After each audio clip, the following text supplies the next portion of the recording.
The bar lights flickered softly against the hum of laughter and clinking glasses. Off-duty soldiers and Navy SEALs filled the room with stories of valor, whiskey, and scars that only warriors could understand.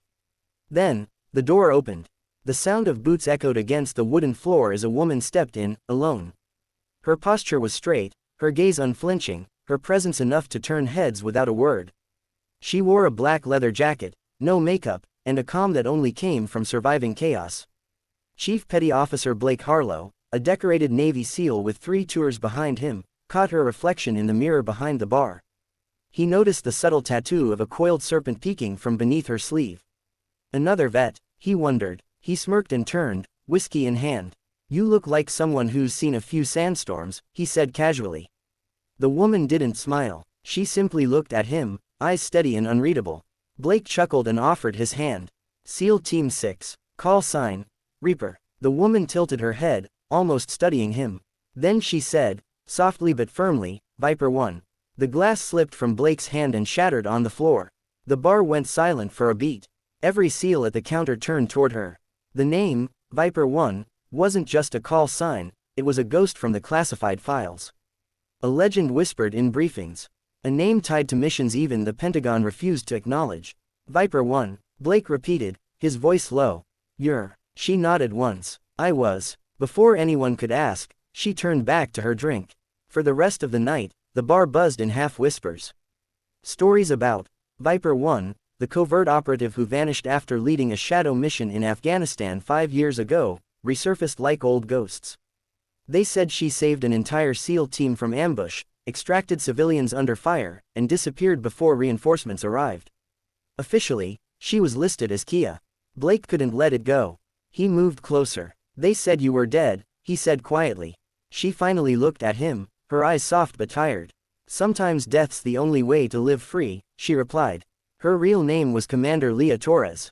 Once, she had been one of the youngest intelligence officers to lead joint operations between CIA and Navy SEALs.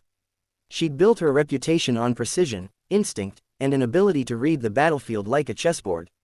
But 5 years ago, during Operation Sand Viper, everything fell apart. Her team was ambushed in the coast region after their location was leaked. One by one, soldiers she trained and loved were gunned down.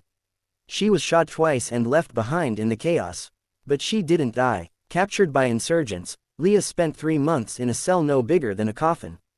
When she escaped, she found out something far worse. The mission had been buried, her name erased, and her survival classified as impossible. "Why come back?" Blake asked that night. She swirled her glass. "To find out who betrayed us." Blake hesitated. The name of that operation still haunted him too. He hadn't been there, but he knew men who were.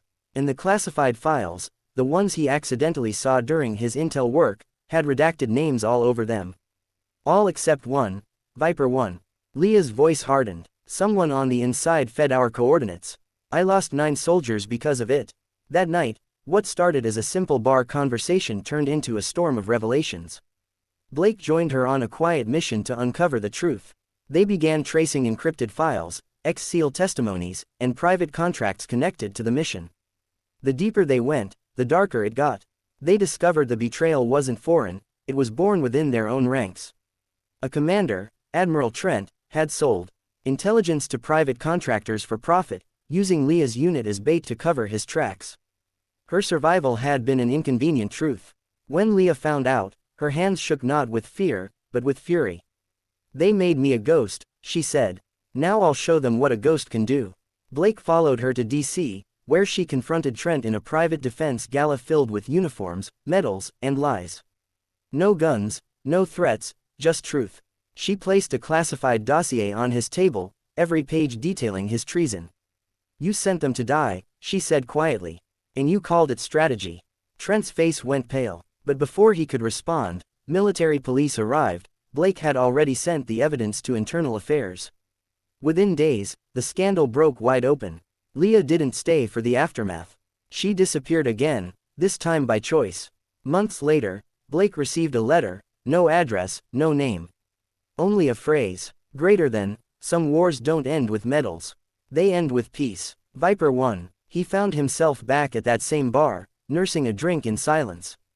A rookie SEAL asked him once, "Hey Chief, is it true Viper 1 was real?" Blake smiled faintly. "Real enough to make grown men remember what courage looks like.